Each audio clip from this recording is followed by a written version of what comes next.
Welcome to the Engineerable channel. In this video, we're going to be disassembling the Splatrball. I added a glow ball tracer unit for nighttime play to this SRB1200 blaster.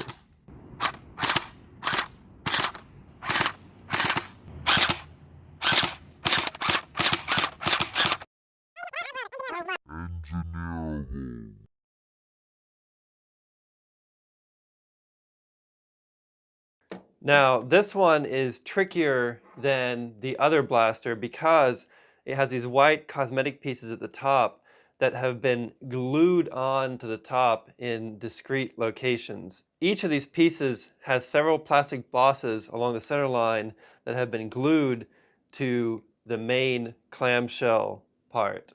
Okay, so the first thing we're just going to do a takedown, remove the drum mag, remove the stock, and we're left with the main body of the blaster. Now here's the tricky part. We're going to have to remove these plastic covers before we do anything else. Underneath these plastic covers, there are little plastic bosses that stick out. And like this one has two. And if you look very carefully at like the reflection of the light, you can kind of see where they are. And that would give you an idea where you can potentially drill to be able to just remove those without having to snap them off. But until we take this apart, I can only see like a few of them. I can't see them all. So I would have to take this apart, measure it to know the locations, and then you could do that afterwards by measuring and marking and then drilling. So I'm going to use a chisel. You can also use a flathead screwdriver that's small enough to pry under here. This is the first section I'm going to go under here. Pry under here. We're just going to lift up until we break off those snaps. Heard one. Time to come in from the other side.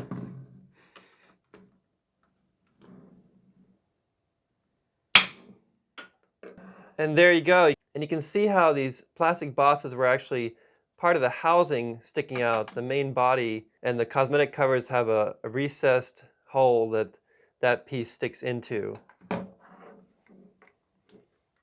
So what we're breaking is we're actually breaking the piece off of the plastic housing. It looks like it's only on one side. It's on the left side of the plastic housing. Now we can remove the front. The chisel is a pretty good tool for this because it comes down to a very fine point. You need to be careful not to cut yourself. And it has kind of like a pry bar lever. You could also use a flathead screwdriver and get under here with a flathead screwdriver.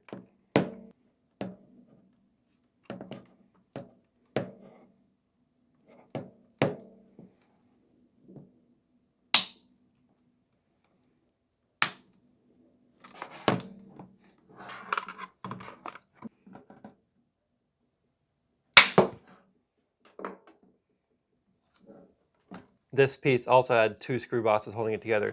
So the best tactic for this one was to come in from the back to break the back screw boss, and then come in from the front under here and pry up to break the front one off. Now this piece is going to have a whole bunch of screw bosses.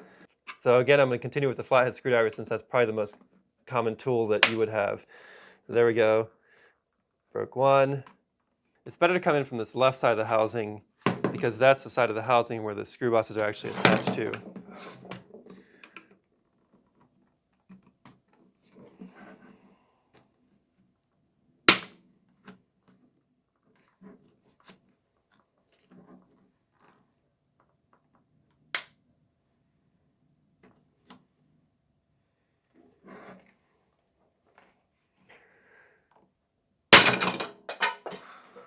And there we go, the whole thing came off very suddenly.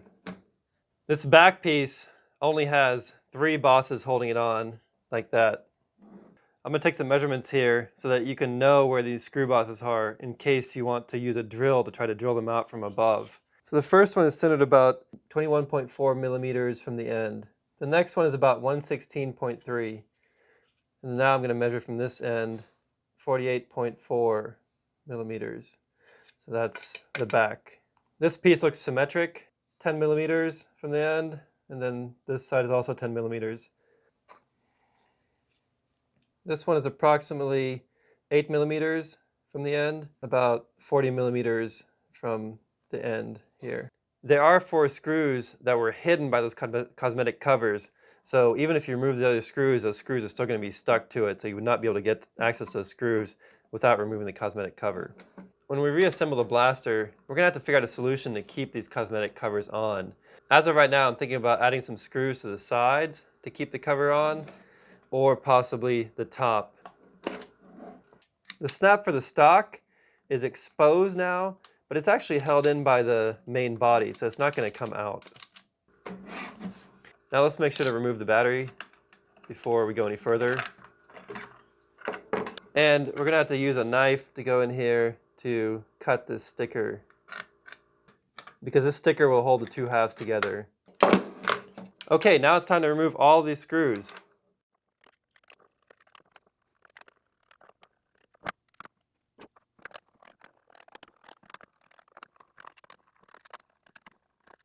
Okay, now that we have all the screws removed, we should be able to separate the 2 halves carefully.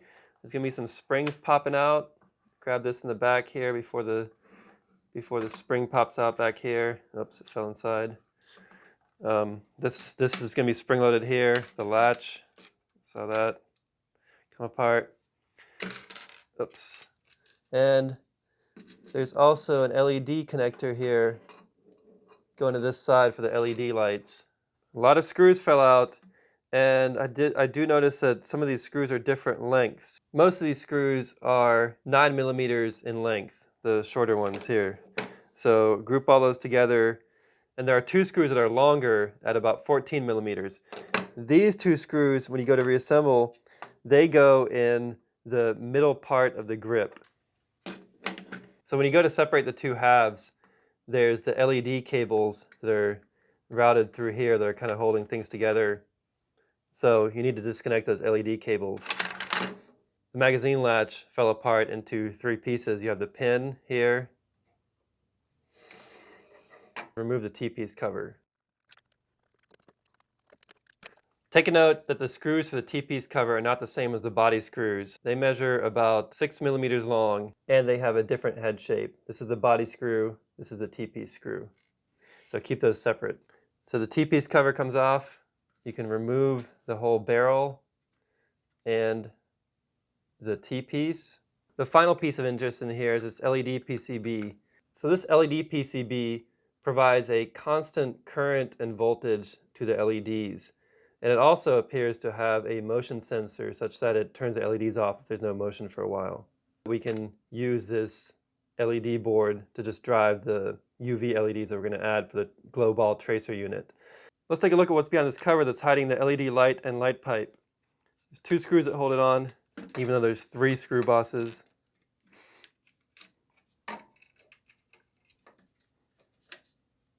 And here's the LED. I'm going to plug the battery in here to find out what color this LED actually is.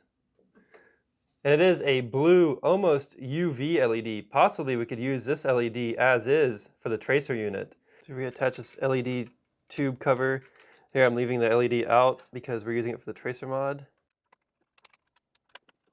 I did a little bit of testing in the dark between the stock LED on the right, which comes with the gel blaster, and a UV LED on the left. This is approximately a 400 nanometer, 2 millimeter UV LED. You notice the output brightness looks a lot less on the UV LED, but that's because you're not seeing a lot of the light there.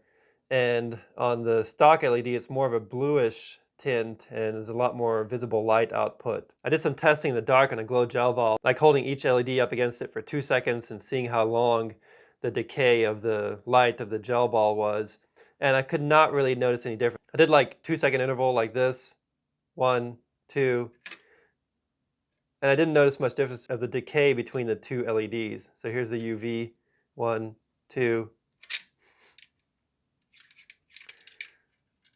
so 1, 2,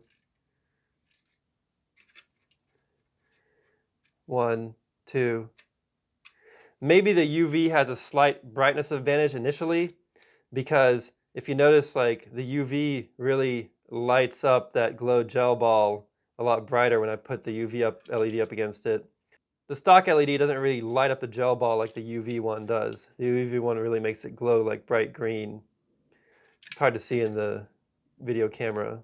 Since we're just going to use these 2 stock LEDs that came already installed in the blaster, this is going to be a super easy tracer mod, because all we're going to do is drill a little hole in the T-piece here for one of the LEDs, and then drill a little hole in the T-piece over here for the other LED. So we're going to have both LEDs shining into the T-piece, lighting up the gel balls as they pass. So we just need to drill the holes, glue the LEDs in, and that's going to be it. The LEDs that come with the blaster are 5mm LEDs, but 5mm is the width of the base. So the tip is a little bit smaller, about 4.7mm. So I'm using a 4.7mm drill bit, which is a number 13. I'm going to drill into this T-piece right at the top, as close to the cover as I can get.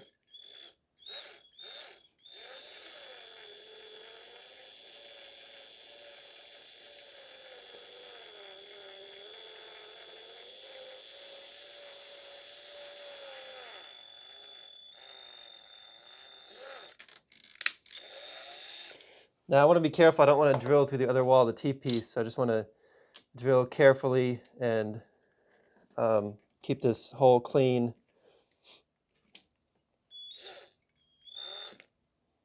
There we go. This ideally should fit just the end of the LED. Yep, there we go. So just the end fits in there. We don't want the LED to stick in much at all because we don't want to block the flow of the gel balls. Using an X-Acto knife, we're going to clean up the inside of this hole a little bit. What you don't want is you don't want any sharp burrs inside there. So you want it to be clean on the inside.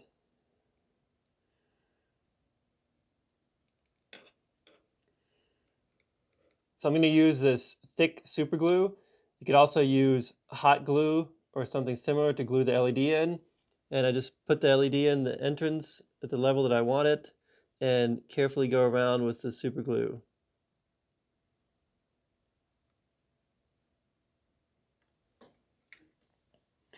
You don't want to use thin super glue because it's going to run inside the T-piece and it could ruin things inside. So you want a super glue that doesn't run. Now I'm going to add the other LED here on the side of the T-piece. So basically you're going to be lighting up 2 gel balls at a time. So I'm going to put this other hole right here. I'm just going to make a mark with the drill for the position. Take out the T-piece. Then we're going to drill into it in this side.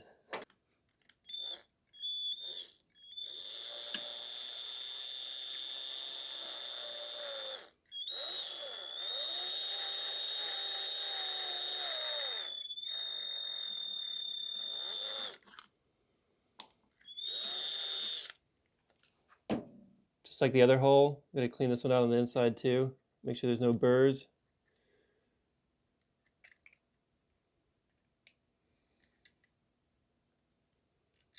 Again, I'm going to use a thick super glue here.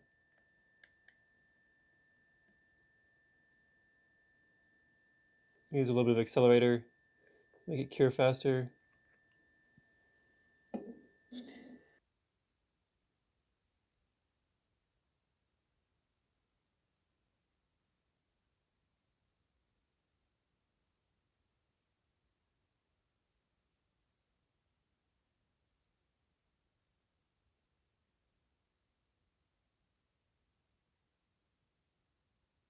Now it's time to put everything back together. We made our tracer LED mod here using the stock LEDs that came with it, so we removed those obnoxious blue LEDs from the outside, drilled some holes in the T-piece and glued them in here so that they light up the glow gel balls before they leave the barrel. So this solution killed 2 birds with 1 stone. We didn't need to do any soldering to wire these LEDs in, no extra parts needed, and we got rid of those blinding blue lights. You see how this thing turns off by itself with a motion sensor after a period of time. We're going to begin the reassembly now. Since this barrel came loose and it looks like it was glued at one point, I'm just going to add a little dab of super glue here to keep that glued.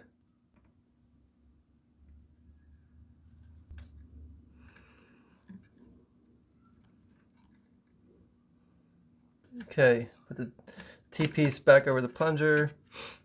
Take the T-piece cover, put it over the T-piece. Before screwing down the T-piece cover, should put this barrel end piece on while everything is loose. Going to use those smallest screws. Remember, when you're threading into plastics, always back up first a little bit until you feel a snap, and then you can move forward. And you shouldn't feel too much resistance. If you feel a lot of resistance, you're cross-threading, then you should start that procedure over. back up first until you feel the snap, and then go in and drive that screw in.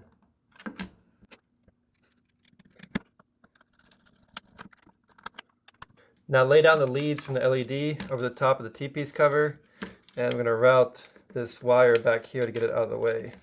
Now when it comes time to fit the two housing parts back together and then add on the covers here, we're going to have to figure out a solution for keeping these covers on, because now these covers do not have any screws to keep them on. And it wouldn't take much to keep these on. Really, honestly, like one screw on each side or something would be enough to keep it on. I might add two just for extra security. The best solution I've come up with so far is to use some small machine screws like these 832 screws or maybe some 632 screws with nuts, and drill holes in the correct location, and then on the inside glue the nuts in onto the inside cover such that you can thread these into the nuts and it's going to be secure and it's not going to be stripping into the plastic, and it's going to be easily removable afterwards to take it apart. So we've got to take a look at what is a good location for these screws. We want the screws to be in a place where there's a lot of material. So like right here, in this area would be good. Make a mark down here. One screw over here in between this screw boss and this slot. And we're going to look inside first to see if that interferes with anything on the inside. This looks good right here. Looks like there's no interference there. Good location would be one here, because here there's a circuit board that's in the way. So this wall is approximately 16 millimeters down here from the top. If we mark it at 16, like that, so I want the screw to be in between this wall up here and the wall down here. And so right about there is a good spot. We're going to measure from this bottom edge to the center mark we made, which is like 10.5. I'm going to mark it on this plastic here. So this is the location on the plastic where I'm going to make the hole. Here in this area, I want to put the screw between these two features right there. So I put the screw right here. From the front to there is 57.8. Make a mark here. I'm going to do it the same height, which is 10.5. Or close enough. I got to mark that. So these are the 2 points I'm going to drill the holes all the way through the cosmetic cover into the body. And I want to drill holes in the same place on the other side. I've got to duplicate those measurements onto the other side. I'm using a drill that's just a tiny bit bigger than the screw thread.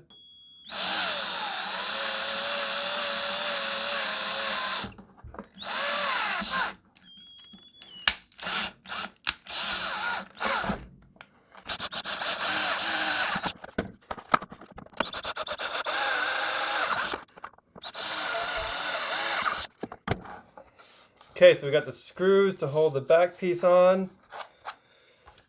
Check to make sure that we didn't interfere with anything. Looks good. That hole looks good. This hole looks good. Plenty of space for the nut to go over that hole and be glued in. Got to do the same thing now for the center piece. For this cosmetic trim piece, there's not a whole lot blocking access there other than this rib, so we just need to avoid that rib and we'll be good. So to avoid that rib, I'm going to drill right here in the corner of this design.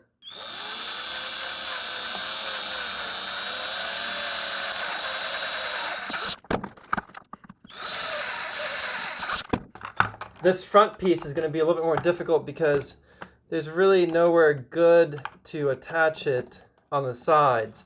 So we're going to have to come from the top.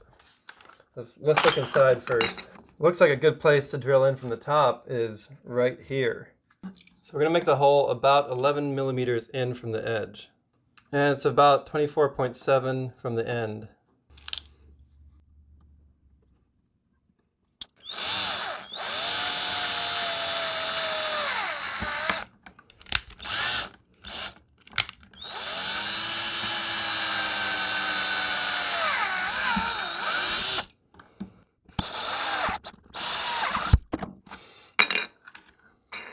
Okay, now that all the holes are drilled, we're going to have to glue the nuts on the back sides of the housing. And the trick with gluing the nuts in is to not glue the thread. So what I'm going to do is put these screws in place and just put super glue around the edges of the nut. It probably wouldn't hurt to rough up these areas with a little bit of sandpaper. There ended up being a rib behind this hole, so I got to trim that rib off. Use some flush cutters, a knife, whatever. Just trim off this rib here. It's not going to hurt anything. Now you should have 4 nuts super glued into the housing on both sides. So we got here, here, here, and there. And you're ready to complete the reassembly. Once the super glue has set, then you can take the screws out of the nuts. I ended up also adding some of this medium thick black rubberized super glue. And I use this because it has a little bit of flexibility. I noticed the other super glue was kind of gotten brittle a little bit because maybe I used too much accelerator on it. But now there's a nice fillet of super glue built up, and it should keep those nuts in place. Now that we have all these nuts in here to hold the cosmetic top covers, I think we're ready to do all the reassembly. The butt of these handles may have fallen off when you were doing stuff with it. There's my other screw stuck to the motor. So these go under the motor like this, and they fit in here into the rest of the handle. Put on the housing first before you put the housing on. We need to put the kind of spring protector in the back. I don't know what that does exactly. The shoulder stock latch, that needs to go in. There's 2 springs that will come out when you take this apart, and this has a longer and skinnier of the 2 springs. It goes in this shoulder stock latch. Put that in there like this.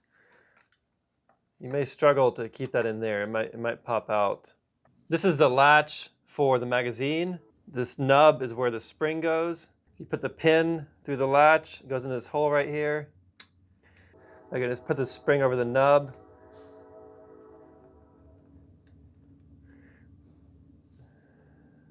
And slide the spring down in there and try to get that to hold together.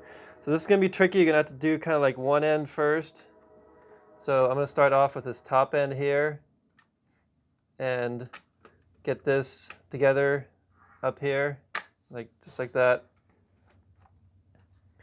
The handle wants to kind of fall apart. Get that together. There we go.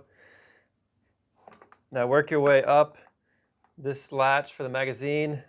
Top pin needs to go in the hole. There we go. Okay, that all came together. So now it's time to put all these screws back in. I'm going to start with these 2 longer screws. These are the longest screws in the whole assembly. And these go in this part of the handle, the middle section of the handle. Don't forget that when you're putting these screws in, you want to back up a little bit so you get the screw started in the right place. And then when you're screwing it in, you don't want to feel a lot of resistance because you don't want to be cross-threading it. And don't screw it in too hard. You're screwing in plastic. You don't want to strip the thread.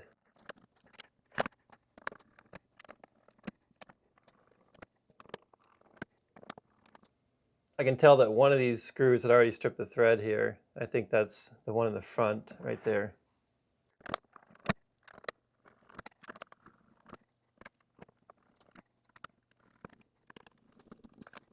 The last piece is to reassemble these cosmetic housings that we just modified. So we're going to put these screws in here.